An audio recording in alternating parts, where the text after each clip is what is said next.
का मुस्तकबिल जिनके हाथ पे है, जब वो अपने जमीर बेच रहे हैं और अगले खरीद रहे हैं, लोगों की नजर में क्या रेपुटेशन रह जाएगी पॉलिटिशियंस की? यही रोएंगे फिर जो पिछली बार ही रोए थे। ये फजल रहमान तो सबसे ज्यादा पैसा बनाया है इसकी पार्टी में, तो वो सेनेटर बन गए जो JUI में नहीं थे। खुदा के लिए अपना गन अपने मुंह पर मले, अपना गन दूसरों के मुंह पे न मले। मुझे एक आदमी ने ऑफर नहीं की, कई लोगों ने ऑफर्स भिजवाई। इस वक्त बलूचिस्तान में एक सेनेटर बनने का जो रेट 50 करोड़ से 70 करोड़ पे जा रहा है। सेनेट के चेयरमैन के इलेक्शन में आपने हॉर्स ट्रेडिंग भी की, तब आपको शो ऑफ हैंड्स याद नहीं आया? अस्सलाम वालेकुम नाज़रीन, आप रूबरू प्रोग्राम देख रहे हैं और मैं हूं आपका मेजबान शौकत बराचा। पाकिस्तान एक और जमहूरी और आईनी मरहला तय करने जा रहा है। इलेक्शन कमीशन ऑफ पाकिस्तान ने ऐलान कर दिया कि सेनेट के इंतखाबात 3 मार्च को होंगे। मेरा जाती ख्याल था कि आज हम सेनेट इलेक्शन के हवाले से बात करेंगे और मुजव्वजा उम्मीदवारों की बात करेंगे कि किस बुनियाद पर उनको सेनेट का टिकट कौन सी पार्टी दे रही है। लेकिन यहां पर तो करोड़ों के लेन देन की बातें अभी तक चल रही हैं। 3 साल पुरानी की जो करोड़ों की नोटों की गड्डियां थीं वो सामने अभी तक पड़ी हुई हैं। मेरा ख्याल था कि आज हम बात करेंगे सेनेट की टिकट्स देने वाली पार्लिमानी कमेटी के हवाले से, जो वजीर आजम की सरबराही में बनाई गई है, पार्लिमानी बोर्ड उसको कहा जाता है, हम उसकी बात करेंगे। लेकिन आज फिर वजीर आजम ने एक और कमेटी बना दी, वुज़रा की कमेटी है, जो ये तहकीकात करेगी कि ये सारा मामला है क्या। मेरा ख्याल था कि दिल्ली में किसानों के ऊपर जो आंसू गैस फेंकी गई, जो लाठी चार्ज किया गया, जो उनको घसीटा गया, जो मारा पीटा गया, उसके विजुअल्स कम अज कम 1 महीना हमारे काम आएंगे, क्योंकि यहाँ पर रोजाना की बुनियाद पर ट्वीट्स भी आ रहे थे, हमारे वुज़रा के ट्वीट्स आ रहे थे। लेकिन फिर हमारे यहाँ वही सीन आ गए। कल वो मारपीट पड़ी, वो आंसू गैस फेंकी गई, और ये तो बाद में पता चला कि आंसू गैस के जो शेल थे वो भी एक्सपायर्ड थे। लगता है पुराना स्टॉक खत्म करके PDM के इस्तकबाल जो 26 मार्च को हुकूमत करेगी उसके लिए नए शेल मंगाए जाएंगे। वो कहा जाता है, कहावत है कि शरीक का मुंह सुर्ख हो तो अपना मार कर लेना चाहिए। हमने बिल्कुल वैसा ही किया। भारत के साथ मुकाबला हर मैदान में होना चाहिए और अपने ही शहरियों पर आंसू गैस फेंकने, पुलिस की लाठीचार्ज का मुकाबला भी हमने बरकरार रखा है, वो ट्रेडिशन। हम मुल्क की सियासी सूरत हाल पर बात करेंगे, खसूसन सेनेट के हवाले से। इंतहाई अहम तजिया निगार हमारे साथ मौजूद हैं। जनाब नज़ीर लगारी साहब एंकर पर्सन हैं, कॉलम भी लिखते हैं।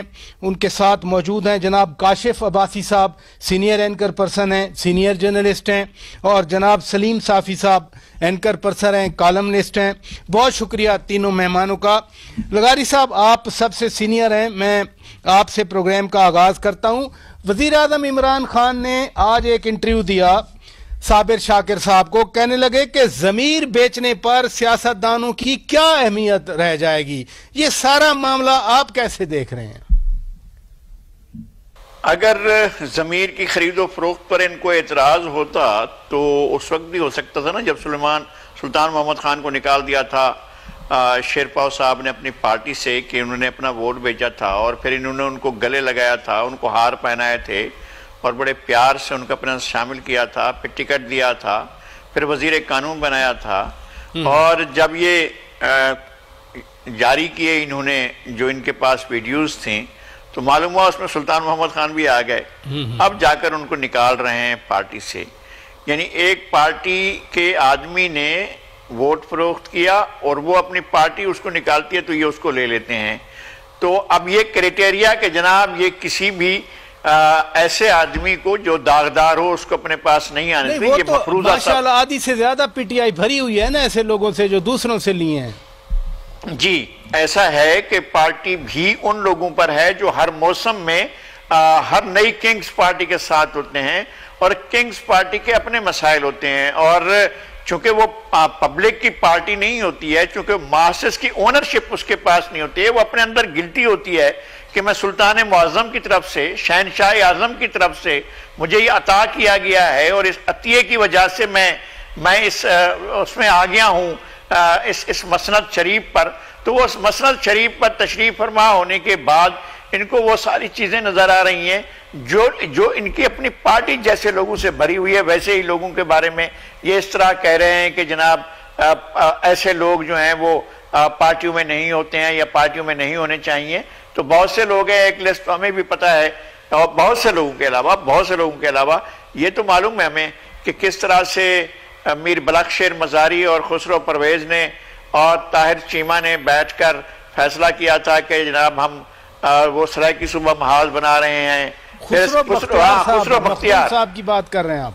जी, खुसरो बख्तियार, मखदूम खुसरो बख्तियार साहब की, बहरहाल उनका नाम मेरे जहन से निकल गया था। उनके वालिद हमारे दोस्त थे, लेकिन ये तो बड़े लोग हैं, बहुत बड़े लोग हैं। इनके वालिद के साथ तो हमने कराची की फुटपाथें जो हैं बहुत उन पर चले थे, लेकिन ये तो शहनशाह लोग हैं, आसमान से उतरे हुए लोग हैं, इसलिए ये इनका कोई इशू नहीं होता है।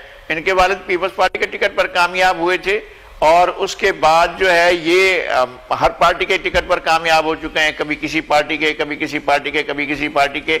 और अब जो भी नई पार्टी हो, इमरान खान आज बात कर रहे हैं कि ऐसे काम होंगे तो सियासतदान बदनाम तो होंगे, जमीर बेचे जाएंगे, इसमें तो कोई शक नहीं है ना? नहीं, ये तो होता है। मैं कहता हूं किंग्स पार्टी का बादशाह ऐसे कैसे कहता है? मैं कहता हूं सारे सियासतदान कहें, सियासी लोग कहें, और हमें उनका भी पता है जो उनका हाल है, सियासी लोगों का भी, और सियासी लोग जिस तरह से खरीदो फरोख्त करते हैं उनका भी हमें मालूम है। लेकिन आप कैसे कह सकते हैं? मतलब वो तो चले भैंस कैसे, मेरी से भी सवाल रख दिए सामने, भैंस ये कैसे कहेगी कि गाय की दुम काली है? मुझे ये समझ में नहीं आता। चले इधर रुकिएगा। अब्बासी साहब, वजीर आजम साहब ने आज 3 रुकनी एक वजारती कमेटी बनाई है जो इस लेन देन के मामले की तहकीकात करेगी। क्या अच्छा ना हो कि वो कमेटी ये भी तहकीकात करेगी कि ये जो 20-25 लोग बिके थे, ज़मीर बेचा था, इनको किसने रिकमेंड किया, ये कहाँ से आए थे, इनको पार्टी टिकट कैसे मिले थे? क्योंकि वो है ना कि जो एक शेर भी है अल्लामा इकबाल का, ये फैज़ान नज़र था या कि मकतब की करामत थी, सिखाए किसने इस्माइल को आदाब फर्जंदी। देखिए पराजा साहब, ये क्योंकि इशू इस किस्म का है कि बड़ा पॉलिटिकल इशू है, लेकिन देखिए मैं जब देखता हूँ किसी भी इशू को, उसमें आप प्रिंसिपल देखते हैं। देखिए ये तो नहीं हो सकता कि आपके घर आपने कहीं चोरी की हो तो अब आपके घर में कोई चोर आ जाए तो जायज़ है। ये एक आर्गूमेंट ही फ्लॉड आर्गूमेंट है, बुनियादी तौर पर एक फ्लॉड आर्गूमेंट है कि क्योंकि ये नहीं हुआ तो देखिए आप बेहतर करने हैं इस मुल्क में, क्या हम तरीकाकार बेहतर नहीं करना चाहते इस मुल्क का? ये आपको बहुत से लोगों को बड़ी पसंद आई होंगी ये वीडियोस जो चली हैं पिछले दिन, वो लोग गड्डियां गिन रहे हैं और नोट सामने पड़े हैं, और 4-5 करोड़ रुपया बड़ी रकम होती है। और आप भी जानते हैं पराचा साहब, मैं भी जानता हूं कौन कौन किस किस से टिकट खरीदते हैं, लोगों को पैसे दिए जाते हैं, और ये होता है पाकिस्तानी पॉलिटिक्स। हमारे अनफॉर्चुनेटली डिस्कोर्स ये बन गया है कि जनाब क्या इसके होते हुए ये होना चाहिए, क्या इसके होते हुए ये ठीक होना चाहिए, क्या उसके बयान की वजह से ये ठीक होना चाहिए?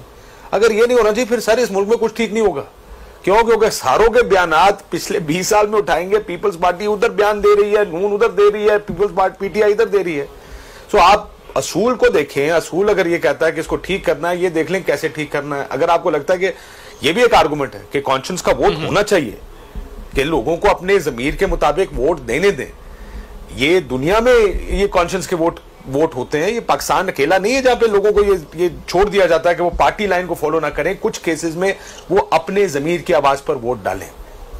ये बहस तो मुझे समझ में आती है, ये बहस मेरी समझ से बिल्कुल बाहर है। जो बहस यहां शुरू हो गई है कि पहले उसका सवाल का जवाब लेकर आओ, मुझे अमिताभ की फिल्म याद आ गई, आपने देखी होगी दीवार, कि पहले उस बंदे को ढूंढ के लाओ जिसने मेरे बाप हाथ पे ये लिखा था कि इसका बाप चोर है, फिर मैं बताऊंगा कि मैं डाकू क्यों बना और मैंने इतनी स्मगलिंग क्यों की। पहले तो ये फैसला इस मुल्क में कर लें कि चीजें ठीक करनी है कि नहीं करनी। मैं तो इस बात पे उम्मीद कर, मुझे नहीं अच्छा लगा जिस वक्त 64 लोग खड़े होके वोट ऑफ नो कॉन्फिडेंस के हक में खड़े हुए सेनेट में और 51 वोट निकले वहां से। मैं इस नुक्ते पे आता हूं, इधर रुकिएगा। सलीम साफी साहब, मैं बुनियादी तौर पर तो उन लोगों के बारे में जानना चाहता हूं, आप तो खैर बहुत ज्यादा बेहतर जानते हैं उन लोगों के बारे में। ये ऐसा नहीं है कि जो जेन्युइन सियासी वर्कर थे, खास तौर पर इसी सूबे में जिसकी बात हो रही है, आपका सूबा है, या तो वो मारे गए बेचारे दहशतगर्दी में, या उनको तब्दीली के नाम पे वो हरवा दिया गया, और ये गली मोहल्ले में सिगरेट सूटे लगाने वाले जो थे उनको आगे बिठा दिया गया, और उन्होंने तो फिर बिकना ही था। अब शिकायत क्यों हो रही है? नहीं, देखें, ये खुद पार्टी क़यादत रास्ता खोल देती है। अब मुझे आप बताइए कि खुद इमरान खान साहब ने पिछले सेनेट के दौरान जिन लोगों को टिकट दिए, आप एक एक का नाम निकाल लीजिए, सिवाय शिबली फराज साहब के, नहीं सॉरी, उसमें तो शिबली फराज साहब तो 2015 में थे, ये जो फैसल जावेद, बाकी जितने भी थे, क्या आपने उससे पहले पीटीआई के हवाले से उनका नाम सुना था? उनकी सिर्फ और सिर्फ एक क्वालिफिकेशन थी, और वो ये कि वो करब भत्ती हैं। और हम तो ये भी जानते हैं कि पहले किन लोगों को पैसे देके उन्होंने टिकट हासिल किए। उन्होंने पीटीआई के कुछ रहनुमाओं पे इन्वेस्टमेंट की और उसके बदले में उनको टिकट मिले। तो क्या इस कमेटी को जो आज 3 रुकनी बनी, आपके और हमारे दोस्त फवाद चौधरी साहब भी मौजूद हैं, डॉक्टर श्री मदारी साहिबा भी हैं, और बैरिस्टर शहजाद अकबर भी हैं, ये वाली तहकीकात भी करनी चाहिए? और ये ड्रामेबाजी है, हम सबको पता है। जो हुकूमत खुद आरटीएस को फेल करवा के और पोलिंग एजेंटों को बाहर निकलवा के उनके ज़रिए इक़्तिदार में लाई गई हो, वो इलेक्शन से इन चीज़ों को ख़त्म करेगी। आप देखें, जो सबसे शर्मनाक काम होता था और पैसे की सबसे ज़्यादा ख़रीद फरोख्त होती थी पैसों के ज़रिए, वो फाटा के सेनेटर्स होते थे। आप एक एक को निकाल दे, उनकी पैसों के अलावा क्या क्वालिफिकेशन है? आप देखते कि उस फाटा के सारे सेनेटर्स जो थे, शुक्र है कि अब इंजमाम के बाद तो वो धंधा खत्म हो गया। वो किसके साथ बैठे हुए हैं? वो पीटीआई इमरान खान साहब के साथ बैठे हुए कि नहीं बैठे हुए हैं? तो ये फिर ये इससे पहले बलूचिस्तान में किस किस ने मिलकर ये सारा धंधा किया? और आगे पीछे तो जरदारी साहब और ये दोनों एक पेज पे थे। उसके चंद ही रोज बाद जब ये सब कुछ हुआ तो आपने देखा नहीं कि इमरान खान साहब ने अपने सेनेटर्स का वोट उनके मांडवीवाला साहब को दे दिया और उन्होंने इनके संजरानी साहब को दे दिया। आजम स्वाति साहब कहाँ से आए हुए हैं? या जिस मौलाना फजलुर रहमान साहब की बात कर रहे हैं, पहले वो आए थे पैसे की जोर पे, अमेरिका से आए, पहले नाजिम बने, उसके बाद जो है वो MMA के उसमें सेनेटर बने, उस वजीर बने, फिर यहाँ पे वजीर बने, फिर आपने देखा था सुप्रीम कोर्ट ने उनको वहाँ से निकाला था, अगले दिन उनको दोबारा वो बना दिया गया। तो ये जो जिन लोगों का, ये खिसरो बख्तियार का इन्होंने जिक्र किया, जहांगीर तरीन का जिक्र किया, आप सारे इस मुल्क में जितने भी इस तरह के लोग हैं जो पैसे की जोर पे सियासत करते हैं, वो तो पीटीआई में जमा हुए हैं। चले इधर रुकिएगा, मैं नाज़रीन ब्रेक लेता हूं। ब्रेक के बाद जब वापस आएंगे, सेनेट ही के हवाले से, वीडियो स्कैंडल के हवाले से ही अपनी गुफ्तगू को आगे बढ़ाएंगे। Stay with us. Welcome back नाज़रीन, आप रूबरू प्रोग्राम देख रहे हैं। काशिफ अब्बासी साहब, आपका आर्ग्यूमेंट वैलिड है कि किसी ने तो इस ट्रेडिशन को ख़त्म करना है, और हर एक जानता है कि जी पैसे लिए दिए जाते हैं, इसमें कोई शक नहीं है। लेकिन कल वज़ीर आज़म साहब ने खुद भी कहा, अपोजिशन को एक तरह की धमकी दी कि अगर ओपन वोट ना पड़ा तो अपोजिशन वाले रोएंगे। ये वाकई कोई ऐसा इंतजाम किया जा चुका है और वज़ीर आज़म के मुंह से ऐसी बात निकल गई? देखिए जी, मेरा अपना ही मानना है कि अगर तो प्राइम मिनिस्टर साहब को ये डर होता कि वो रोएंगे तो शायद इतनी कोशिश ना कर रहे होते कि कानून ठीक किया जाए। मुझे लगता है कि पीटीआई पर प्रेशर कम से कम इस वक्त ज़्यादा लग रहा है मुझको कि पीटीआई ज़्यादा प्रेशर में है, पंजाब में खुसूसी तौर पर, जहाँ पर उनको लगता है कि उनकी सीटें शायद कम हो जाए, कि बहुत से लोग शायद उनको वोट ना डालें। और हालात भी ऐसे ही हैं राजा साहब, आप भी जानते हैं, जिसको इस मुल्क में जिसको फ़ायदा होता वो फ़ायदा वाला शोर नहीं मचाता, शोर सिर्फ नुकसान वाला मचाता। सो मैं ये नहीं, मेरा ख्याल है कि पीटीआई को लग रहा है कि उनके वोट आगे पीछे होंगे। खबरें भी यही हैं, कोई 15-20 का ग्रुप एक है, कुछ और लोग भी हैं जो नाराज हैं और साइड पर हो गए हैं, वो अपनी डीलिंग कर रहे हैं कि जी सेनेट की आगे, या तो पीटीआई हमें सेनेट का एक सेनेटर दे तो हम उनको बाकी वोट दें, वरना वो दूसरी पार्टियों से भी नेगोशिएट करेंगे। इस तरह की खबरें तो मार्केट में वैसे खुर्रम लगारी एक MP हैं अलीपुर मुजफ्फरगढ़ से, उन्होंने तो रात को ऐलान कर दिया कि मैं भाई इनको वोट नहीं दूंगा।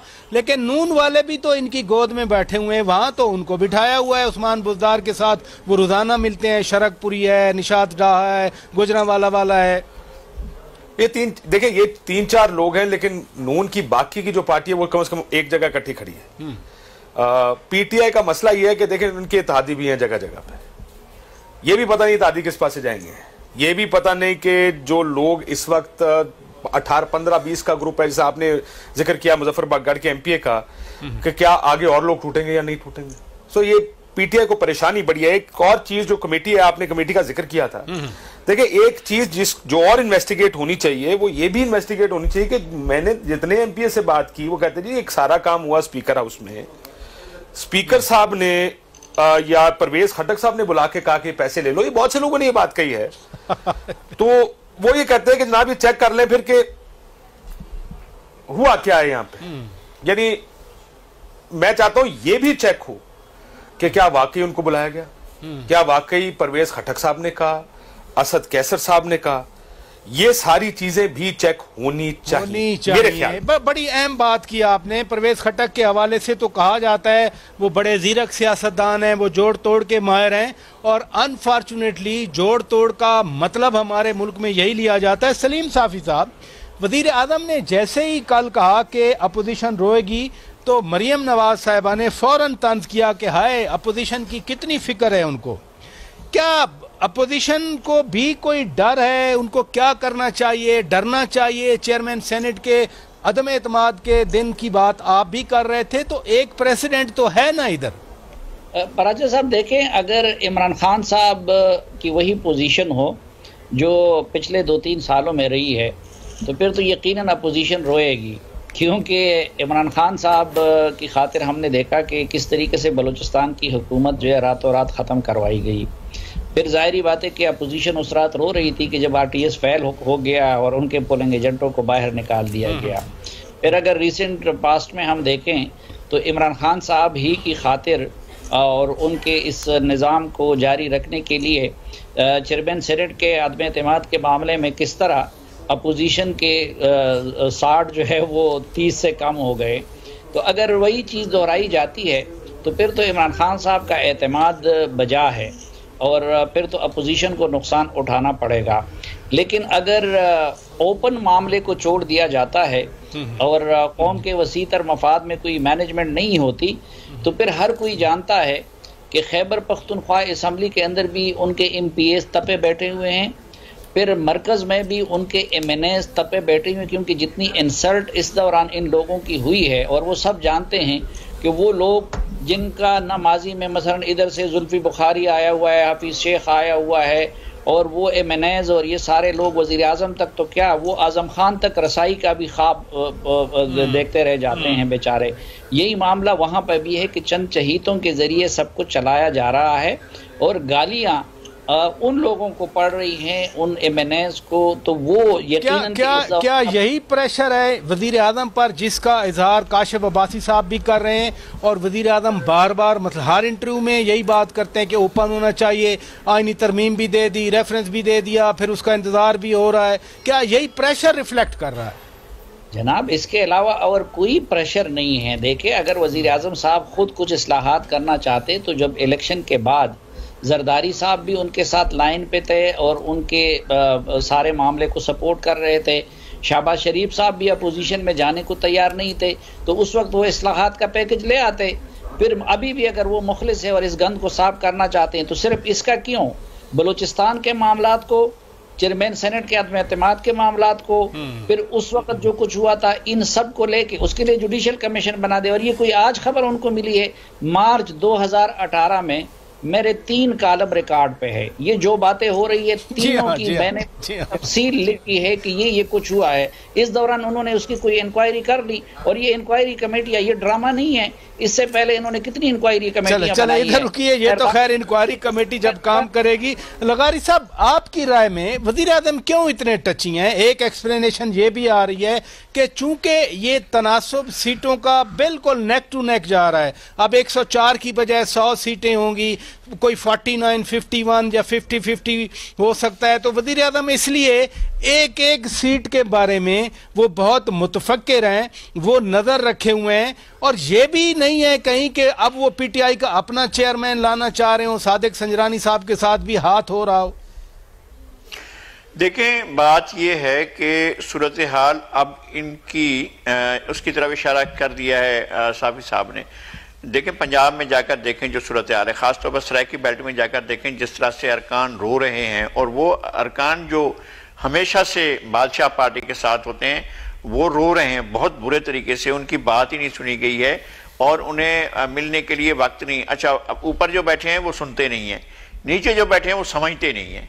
ना इमरान खान को किसी बात को सुनने को तैयार होते हैं, लोग रोते हुए भी पहुंचते हैं, ना इधर उस्मान बुज़दार साहब कोई बात समझ के नहीं देते हैं। एक बात उनको समझ में आती है कि लिया में कौन होगा उनका फ्रंटमैन, डेरा गाजी खान में कौन होगा, राजनपुर में कौन होगा, मुजफ्फरगढ़ में कौन होगा, रहीम यार खान के मामलात कौन देखेगा, बहावलपुर के कौन देखेगा, मियांवाली के कौन देखेगा। इस तरह के लोग तो हैं जो इनके फ्रंटमैन के तौर पर काम करते हैं। मुल्तान में कौन देखेगा, लोधरा में कौन देखेगा, अब इसी तरह से बिहारी के मामलात कौन देखेगा। इस तरह से उन्होंने अपने अपने आदमी रखे हुए हैं जो इनके मामलात देखते हैं, लेकिन लोगों के काम, लोगों के परेशानियां, लोगों के मसाइल की तरफ इन्होंने निगाह उठाकर नहीं देखा है। ये इससे ज्यादा बुरा हाल जो है वो खैबर पख्तूनख्वा का है। उसको उन्होंने ले लिया टेक एज ग्रांटेड, और वो ये समझते हैं कि खैबर पख्तूनख्वा हमेशा से वो अपना एक डिफरेंस देता है हुक्मरान जमात के लिए। किसी भी कोई भी हुक्मरान जमात हो, ANP हो, पीपल्स पार्टी हो, शेरपाव साहब हो, कोई भी हो, वो अपना एक जाकर ऐसा अजीब रिजल्ट देता है कि हैरान कर देता है।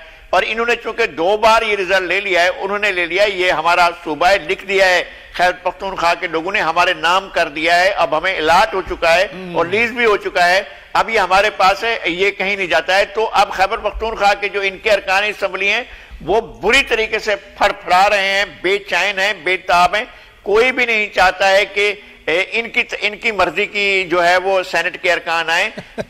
बहुत सी बड़ी तादाद लगारी साहब वो जितने बैठे हुए हैं जिनको कोई नहीं जानता था, वो जीते भी तो इमरान खान की वजह से है ना। बहरहाल इधर रुकिएगा नादरीन, मैं ब्रेक लेता हूं, मैं इसी नुक्ते को आगे बढ़ाऊंगा। Stay with us. Welcome back Nadreen, आप रूबरू प्रोग्राम देख रहे हैं और हम बात कर रहे हैं सेनेट के हवाले से, वीडियो स्कैंडल के हवाले से, तहकीकात के हवाले से। साफी साहब, इसी मुल्क में आप और मेरे होते हुए, जब यानी हम जर्नलिस्ट थे, कभी छांगा मांगा ऑपरेशन हुआ था, कभी सवात ऑपरेशन हुआ था। आपको याद होगा एक जर्मन अखबार ने लिखा था कि पाकिस्तान की पार्लियामेंट पूरी की पूरी 2 करोड़ में खरीदी जा सकती है। उस तनाजुर में अगर इमरान खान एक कल्चर को राइटली और रॉन्गली, अब बेशक उनके मफाद में हो, अगर वो इस कल्चर को खत्म करना चाह रहे हैं तो ये तो अच्छी बात, हमें वेलकम करना चाहिए। देखिए, काश वो इस हवाले से कोई कल्चर खत्म करते, इससे बड़ी और हमारी आरजू क्या होगी। अभी भी आप देखें कि एक यहाँ पे तो वो ओपन करना चाहते हैं, लेकिन चेयरमैन सेनेट का इंतखाब वो खुफिया रखना चाहते हैं। नहीं, ये तो हुकूमत कह रही है, फवाद चौधरी साहब बार बार कह रहे हैं कि स्पीकर का भी ओपन कर लेते हैं, चेयरमैन का भी ओपन कर लेते हैं। हाँ, तो सबका ओपन कर लें। तो फिर हम तो अब पहले से, बल्कि मैं तो इस शुरू दिन से बतौर तालिब इल्म ये मुतालबा करता रहा हूं कि सेनेट का वोट भी आम अवाम को उनको वोट देना चाहिए, ताकि अगर उससे आप ये पैसे का गेम खत्म करना चाहते हैं। लेकिन मैं आपसे ये अर्ज करूं कि नियतों का हाल तो अल्लाह जानता है। जी हाँ, जी हाँ। मैं तो शुरू दिन से ये कहता था कि ये तीनों के मुख्तलिफ रुख हैं। अब उन्होंने अगर माजी में वो सब कुछ किया था, लेकिन यहाँ पे डटाई आप देखें, वो जो मैं आपसे कहता था कि सियासत के सीने में दिल तो पहले से नहीं था, लेकिन उसकी आंख से शर्म और हया जो है वो PTI ने आके खत्म कर दी है। आप देखें, क्योंकि वो लोग करते थे लेकिन उसके साथ साथ पवित्र नहीं बनते थे, उसके साथ साथ ये काम करके रियासत मदीना का नाम नहीं लेते थे। इन सब की आप डटाई देख लीजिए।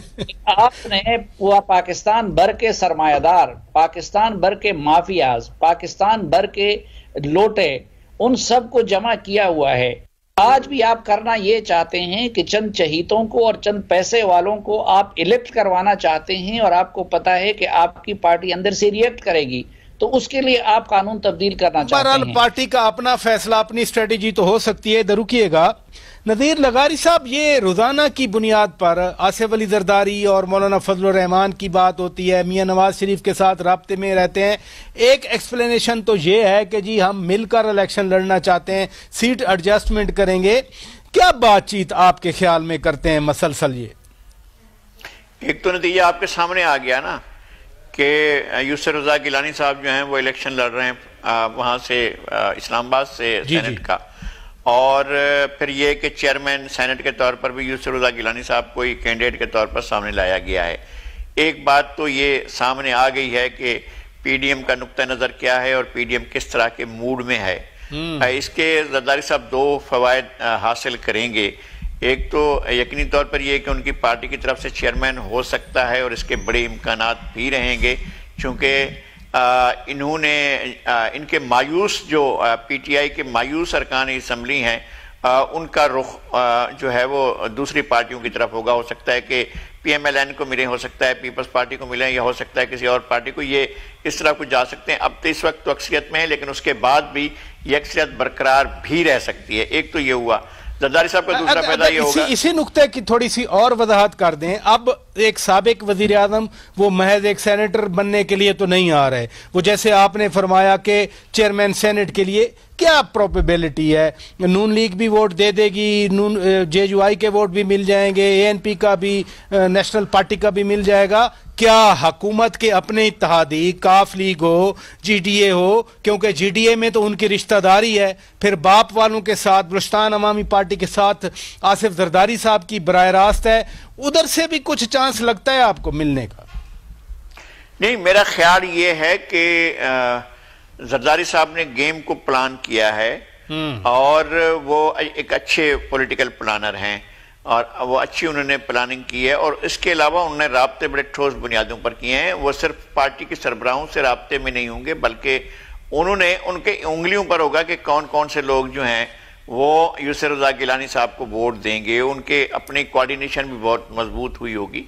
एक तो ये बात है, और दूसरी बात यह है कि इससे आप जो वोटर है इस वक्त, चूंकि वो तो असम्बलियों के अरकान ही वोटर हैं, तो उनका एक मॉरल बनेगा कि जनाब अच्छा ये हमारे मुस्तकबिल के जो है चेयरमैन सेनेट ये हो सकते हैं और इनसे ये तवक्कुआत बांधी जा सकती हैं। मेरे ख्याल में सारी पार्टियों का एक अच्छा एक्सपीरियंस ये था कि रूल ऑफ लॉ किस हद तक रहा नहीं रहा, लेकिन कोई इंतकाम की जो ये सूरत हाल चलती है अपोजिशन के खिलाफ, कम अज कम यूसुफ रज़ा गिलानी के दौर में कोई एक भी पॉलिटिकल कैदी, सियासी कैदी कोई भी नहीं था। इन्होंने तो हद कर दी है ना।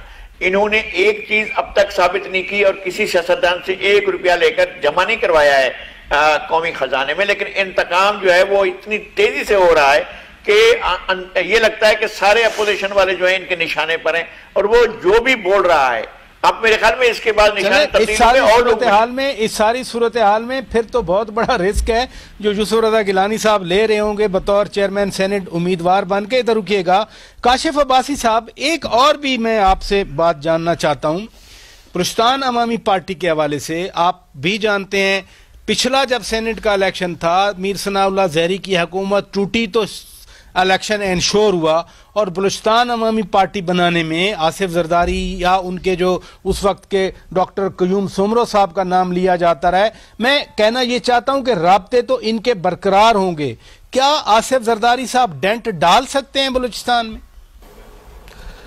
देखिए, इस वक्त बलूचिस्तान में डेंट डालना मुश्किल है, क्योंकि उस वक्त आप जिस वक्त की आप बात कर रहे हैं ना राजा साहब, उस वक्त सिर्फ जरदारी साहब ये नहीं चाहते थे, कोई और भी ये चाहता था कि ये सब हो, और क्योंकि कोई और भी ये चाहता था इसलिए वो सारा काम ज्यादा आसान था होना। अब मसला ये है कि अब क्या कोई और भी ये चाहता है? अगर कोई और ये चाहता होगा तो प्रॉब्ली आराम से हो जाएगा, अगर कोई नहीं चाहता होगा तो ज्यादा मुश्किल होगा, फिर मेरा ख्याल है नहीं हो सकेगा। क्योंकि ये अगर वाला फैक्टर कितना इंपॉर्टेंट रहेगा? सबसे इंपॉर्टेंट है सर, आपको याद होगा उस वक्त बात ये हुई, मुझे याद है अपना वजीर आजम उस वक्त थे शाहिद खान अब्बासी साहब, उन्होंने कहा वो बुगटी साहब को ढूंढ रहे थे और बुगटी साहब आपको पता ना सोए कहां थे उस वक्त, मतलब पता होना तानू कि कहते हैं मैंने उनको फोन किया, उनसे जब बात हुई तो वो तो जिस जगह सोए हुए थे, तो फिर हमें पता लग गया कि मामला खत्म हो गया। सो ये बड़ा जरूरी एलिमेंट है। लेकिन मैं जो उन्होंने कहा ना, जरदारी साहब बड़े अच्छे सियासी प्लानर हैं, मैं एग्री करता हूँ, बड़े अच्छे सियासी प्लानर हैं, मतलब वो जोड़ तोड़ वो कर लेते हैं, पैसे भी लगा लेते हैं। मसला ये है कि क्या ये होना चाहिए पॉलिटिक्स में, ये अब आपने फैसले करने हैं। हमारा मसला ये है कि अगर जरदारी साहब हों तो वो बड़े अच्छे सियासी प्लानर होते हैं, कोई और हो तो वो बड़ा 2 नंबर है। मैं तो कहता हूँ ये तो किसी को भी अलाउ नहीं होना चाहिए। और यहाँ पर ऑपोजिशन कहाँ फेल हुई है बराचा साहब? देखिए, अगर आपका ये मानना है कि ये होना चाहिए, आप कहते हैं ठीक है जी, अगर आप सिर्फ सेनेट इलेक्शन में क्यों, फिर एक काम करें, फिर तो चेयरमैन सेनेट के इलेक्शन में भी करें। जी जी। तो हमारी डिमांड ये है कि अगर आप आज ये कानून साजी करनी चाहते हैं, हम एक शर्त पे करेंगे, speaker, chairman senate, deputy chairman, deputy speaker, ये सब इसी खाते में होने चाहिए। बार्गेनिंग चिप थी ऑपोजिशन के हाथ में। अगर निजाम ठीक करना मकसद हो, 2 सेनेट सीटें, 3 सेनेट सीटें फालतू जीतना मकसद हो, तो फिर यही होगा जो आपने मरियम बीबी का कहा कि आज ये इसलिए तो पॉसिबल होता ना कि जब अपोजिशन और हुकूमत मिलके बैठते, कोई मुशावरत होती, सर कोई बैठने की जरूरत नहीं बराचा साहब, मैं माफी चाहता हूं। सुप्रीम कोर्ट में रेफरेंस दायर कर दिया, वक्त जा रहा है। मैं एक चीज और अब्बासी साहब आपसे जरूर जानना चाह रहा हूं, आपका कमेंट मेरे लिए अहम होगा। ये टोटल 20-22 MPAs का मामला था और 20-22 MPAs, 22 MPAs पे एक सेनेट की सीट के पीछे बनती है। चले अगर एक सीट की बजाय ये 2 सीटों को इन्फ्लुएंस कर लें ये बिकने वाले जमीर फरोश लोग, तो फिर भी 2% बनता है। 98% तो ठीक जेन्युइन सेनेटर्स आ रहे हैं, तो 2% की वजह से हम पूरे ऐवान के बारे में कह दें, पूरे 1100 MPAs और MNAs के बारे में कह दें, 1170 के करीब हैं, कि सारे जमीर फरोश हैं। राजा साहब, वो साफी साहब का एक आर्गुमेंट ध्यान में रखिएगा कि फिर पार्टियां टिकट उन लोगों के पास उनको देती हैं जिनके पास अरबों रुपए होते हैं कि ये अपने बंदे खुद होल्ड कर लेंगे, टिकट उसके पास ठीक होता है। ये जो जिन लड़कों की आप बात कर रहे हैं जो MPAs हैं, उनको क्या कहकर लाया गया था कि आप यहां पर आए और पैसे वसूल करें कि पार्टी को ही टिकट देना है? यानी ठीक टिकट देने के लिए भी करोड़ 2-2 करोड़ दिए गए हैं। तो फिर पार्टी करेगी ये कि उसको पता कि अगर मैं कोई ढिला माठा माजा गामा करूंगा तो उससे तो बंदे इकट्ठे नहीं होने, वोट नहीं पूरे होंगे, तो मैं किसी अरबपति को टिकट देता हूं। वो अरबपति कम से कम बंदे तो पूरे कर लेगा अपने, वो 20 करोड़ लगाए, 100 लगाए, 200 लगाए, 2 अरब लगाए, वो अपनी सीट निकाल लेगा। सर ये देखिए, ये मैं इस बात के हक में हूं कि कॉन्शियंस के वोट, देखिए मैं दोनों डिवाइडेड हूं इस वक्त, दोनों ओपिनियंस के बीच में।